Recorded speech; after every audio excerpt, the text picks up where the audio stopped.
36개월 정인이 학대 사망 사건 소식으로 시작하겠습니다.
네, 이번 이야기는 김경진 전 국회의원 그리고 하종대 보도본부 선임 기자 두 분과 함께 하겠습니다. 어서 오십시오.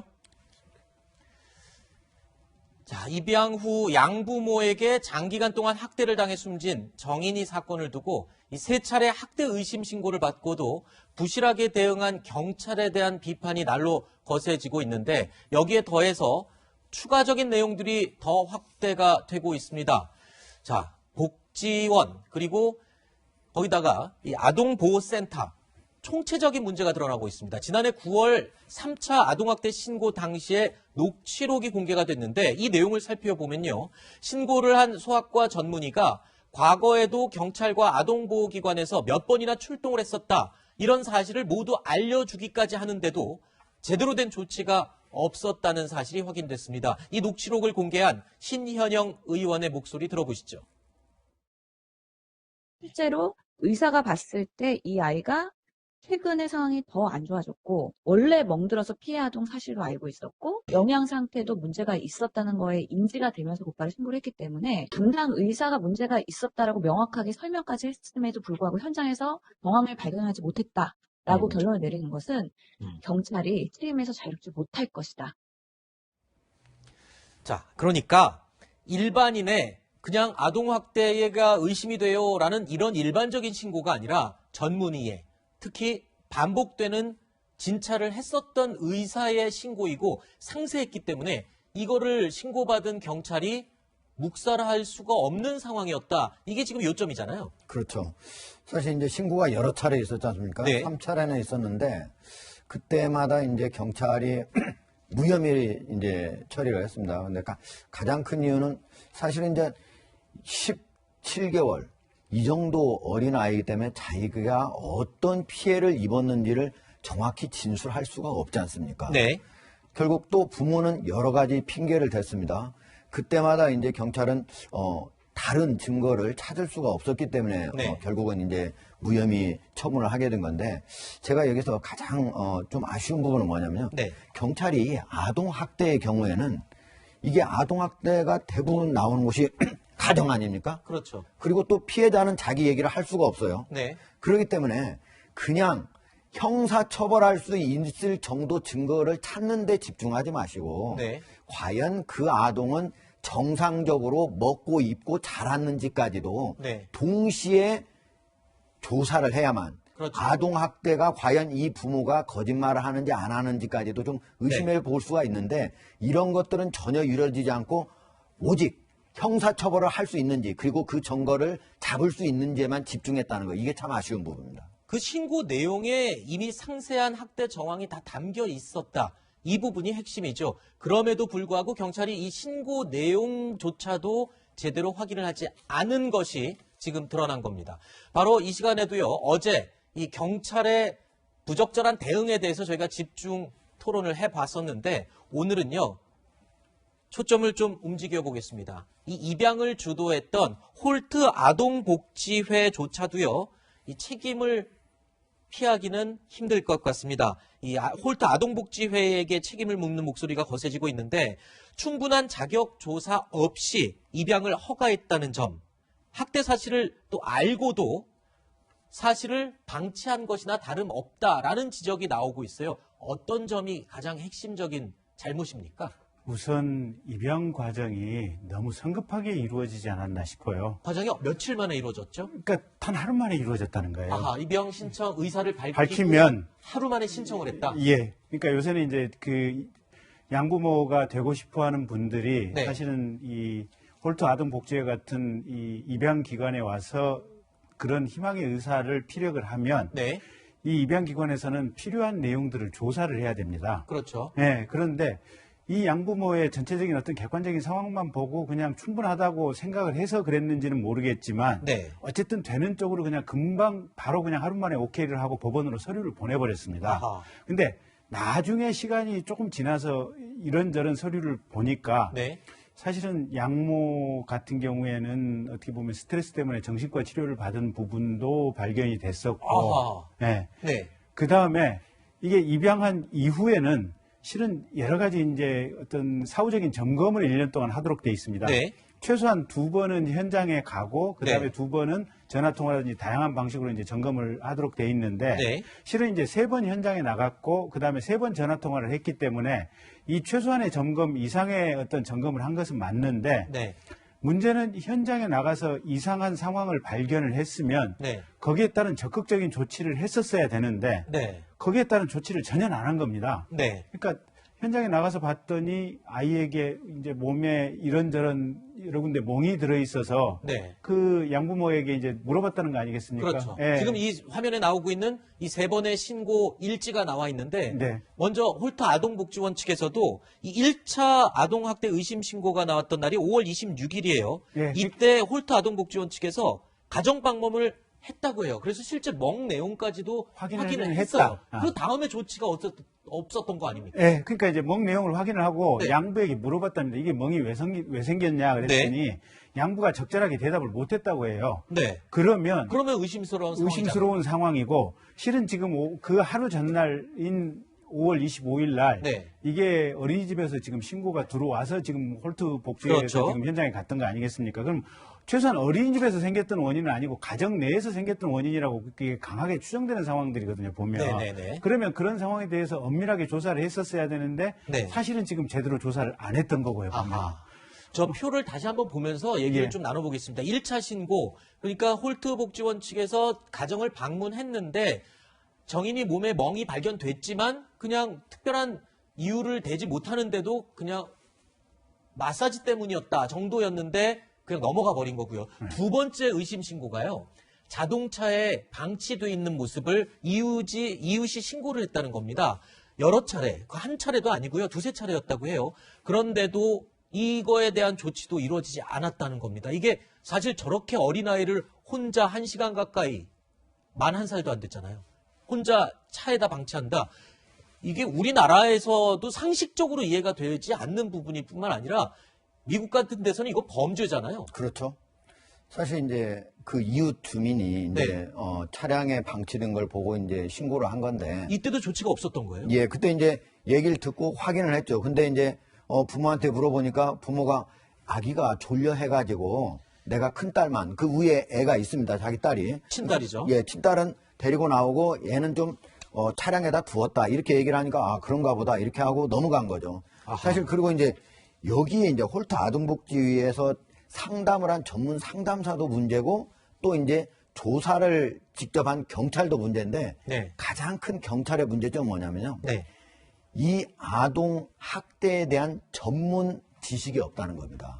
그러니까 뭐냐면은 아동 학대를 했을 때 첫 번째 조사를 한 사람은 이제 여기에 얼굴에서부터 이 멍이 있었어요. 네. 멍이 있었는데 그거 멍 왜 생겼느냐?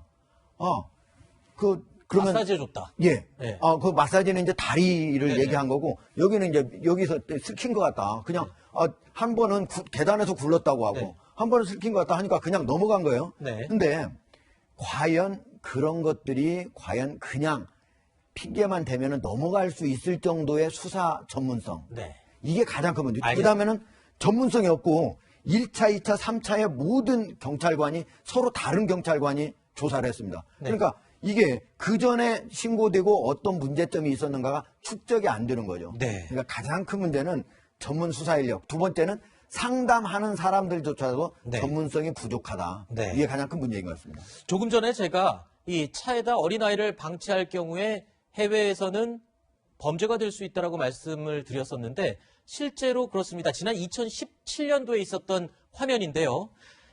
미국령이죠. 괌에 여행을 갔던 이 판사 부부가 어린 자녀를 차 안에 혼자 두었다가 실제로 괌 경찰에 체포되는 당시 영상을 지금 보고 계십니다. 이 영상에 따르면 2017년도에 이 괌의 판사 부부가 두 자녀를 차량에 방치했다가 이 현장에서 경찰이 직접 출동해서 아동 학대로 현장 체포되는 그 영상입니다. 그러니까 이런 모습이 미국이나 해외에서는 너무나 일이죠. 당연한 일이라는 소리 아니에요? 예.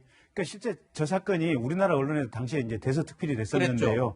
현직 판사님 또 사모님은 이게 현직 변호사였는데 네. 어쨌든 두 분이 체포가 돼가지고 유치장에 있었어요. 아하. 결국 그래서 이제 즉석 재판을 받고 벌금 $1,000씩 물고 지금 이제 한국으로 돌아왔었는데 네. 어쨌든 이 서양의 유럽의 각국들 또 미국은 저게 당연한 어떤 법제고 네. 독일 같은 경우는 아예 아동청을 만들어서 네. 체계적으로 전문가를 양성하고 체계적으로 국민들에게 이 내용을 교육하고 관리하는 역할을 하고 있습니다. 네. 그러니까 우리나라 같은 경우는 이게 지금 이 부분에 대한 문제가 벌써 한 10년 전부터 꾸준히 제기돼 왔음에도 불구하고 네. 사실 아까 하정대 위원님 말씀대로 경찰들이 체계적인 수사 능력도 없고 네. 사실 입양기관도 그렇고 구청이나 행정기관도 그렇고 이 부분에 관련된 체계적인 어떤 전문적인 조사 인력도 많이 부족하고 네. 그 어떤 경험도 축적이 덜 돼 있는 것이 문제가 아닌가 싶습니다. 자, 지금 세 번의 신고가 다 묵살이 됐었는데 이 세 번째 신고가 저는 가장 가슴이 아픕니다. 왜냐하면 세 번째 신고에서만이라도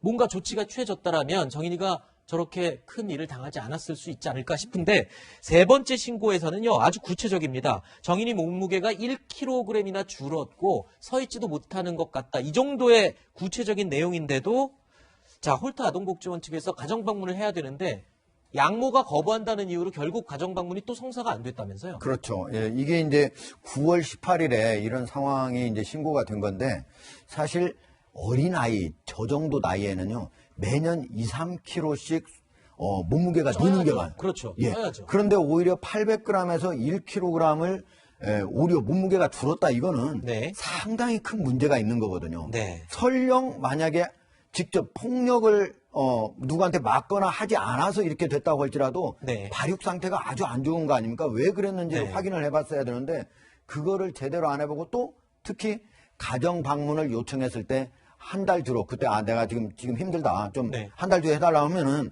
그때 사실은 피하려고 하는 거 아니겠습니까? 그때 그렇죠. 뭐 멍이 있다든가 이런 것들을 은폐하기 위한 그런 어떤 기간인데 네. 그거를 그냥 아무런 의심 없이 그냥 그러시죠 하고 10월 15일로 옮겨준 거. 네. 결국은 그 전에 15일 되기 이틀 전에 숨지게 된 거죠. 그러니까 네. 이런 측면에서 참 아쉬운 부분이 많습니다.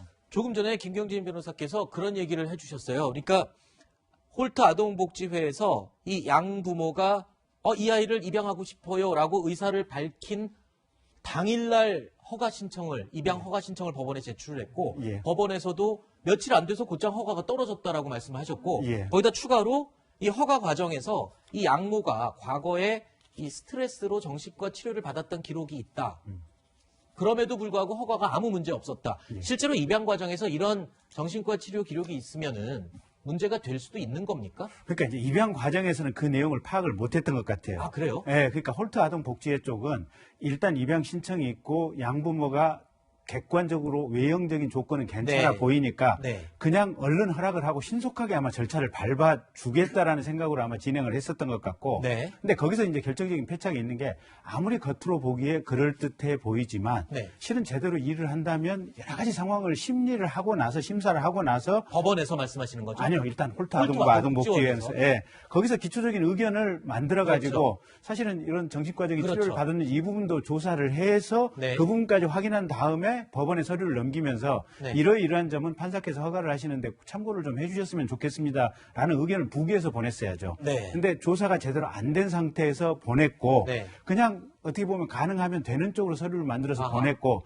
그러다 보니까 법원에서도 사실은 또 좀 신중한 심리를 했었어야 되는데 네. 그냥 손쉽게 그냥 허가 결정이 내려지다 보니까 네. 이게 홀트 아동복지회에서도 부실한 심사, 네. 법원도 부실한 심사 이게 그냥 연속적으로 이루어진 것이 아닌가 싶습니다. 제가 우리나라 같은 경우에는 1년에 무려 이런 아동들, 그러니까 가정에서 뭐 학대를 하든 뭐 이렇게 해가지고 다른데 입양을 하거나 아니면은 뭐 고아원에 가야 되는 그런 사람이 1년에 한 5천 명 안팎씩 나옵니다. 네. 그런데 실제로 가정에 이제 뭐 입양을 하는 같은 이 국내 입양 같은 한 1년에 한 500건 정도뿐이 안 돼요. 네. 해외 입양도 한 500건. 그러니까 4천 명 정도가 어디를 가요? 고아원을 가든지 위탁 가든지 해야 되잖아요. 네. 그러니까 홀트 아동복지회 같은 경우에는 누군가가 입양을 하겠다고 하면은 아하. 적극적으로 해주고 싶은 마음이 있는 거예요. 뭐 그 마음도 이해는 예. 충분히 그런데 됩니다만 그래도 지금 그 과정이 정확하고 충분히 당연하죠. 확실하게 지금 해야 예를 들면은 입양 절차를 보면 어떻게 되어 있냐면 처음에 합의를 하고 상담을 해야 됩니다. 그러면 신청서 내죠? 그럼 상담 교육을 해야 돼요. 네, 그렇죠. 그리고 가정 방문을 또 해야 돼요. 그렇죠. 그 아기 갖고 있는지.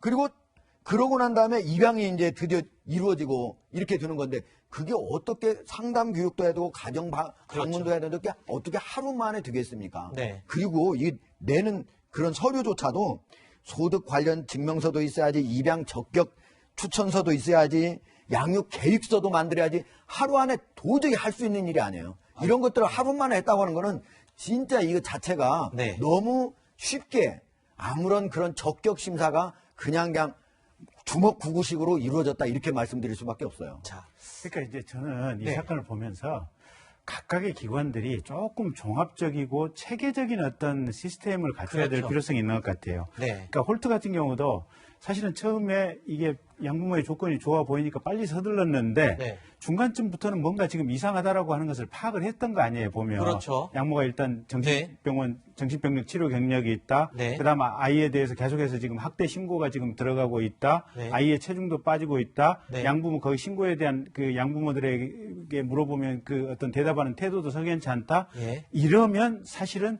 그와 관련해 가지고 좀 심층적으로 경찰하고 조사를 하든지 이런 시스템이 돼야 되는데 네. 자신들은 이게 보면 그 아동 보호 기관하고 서로 연락을 했었다. 그다음에 네. 자신들이 나가서 봤기 때문에 네. 우리가 할 일은 최소한 다 했다. 이거 하고 그냥 멈춰버린 것 같아요. 예. 그리고 경찰은 신고가 들어오니까 간단하게 조사해보고 처리했는데 실은 세 건의 상황이 그냥 여러 종합해 보면 그 자체로 해서 혐의가 거의 분명한 사건들 아니겠습니까? 그렇죠. 예. 예. 자, 조금 전에 이 정신병력이라고 말씀하셨는데 이 부분은요, 정신과 치료를 받았던 기록이 남아 있고요. 전 직장에서의 이 소송 과정에서 스트레스를 많이 받아서 스트레스 관련 치료를 정신과에서 받았던 기록이었다라고 정확하게 구체적으로 제가 다시 언급하겠습니다. 자, 그런데 이 과정 중에 보면 홀트 아동복지원의 이 부실한 입양 과정뿐만 아니라 법원에서도 좀 더 심층적인 검증이 있었다면 이런 일이 좀 일어나지 않을 수 있지 않았을까 이런 안타까운 마음이 드는데 미국의 경우에는요. 입양 신청을 하게 되면 법원에서 1년 정도 모니터링 그러니까 가정의 정확한 사정을 살핀 뒤에 입양이 적정한지 여부를 판단하게 된다고 합니다. 이 정도로 신중하고 충분한 검토를 거치게 돼야 되는데 우리나라도 이러한 법적인 또는 제도적인 장치가 있어야 되지 않나라는 필요성이 드는데 이번에 녹취록을 공개한 신 의원 측에서 법안을 준비 중이라고 하는데 이런 내용입니다. 입양 과정에서 민간 단체가 주로 주도하다 보니까 이런 문제가 발생했을 때 사후 관리가 네. 제대로 이루어지고 있지 않다. 그리고 지침은 있지만 강제할 수 있는 법적 근거가 없다. 입양 기관 매칭부터 사후 관리까지 네. 조금 더 공공성을 강화하고 국가가 책임질 수 있는 법안을 준비하고 있습니다. 자, 빨리 이 제도가 보완이 되고 법안이 마련이 돼야 될 것 같아요. 그런데 지금 양모뿐만 아니라 이를 방임한 아동학대를 방임한 혐의로 지금 재판을 받고 있는 양부의 경우 지금 최근에 모 언론사에 다녔던 걸로 지금 알려져 있는데 해임이 됐다고요, 회사에서? 예. 그러니까 최초에는 회사에서 직무 정지만 시켰는데 네. 이 내용이 명확하게 알려지고 또 국민 여론의 비판이 굉장히 드세지면서 회사에서 네. 징계위원회를 열어서 만장일치로 아하. 해임시키는 그런 조치를 취했다고 합니다. 네, 알겠습니다.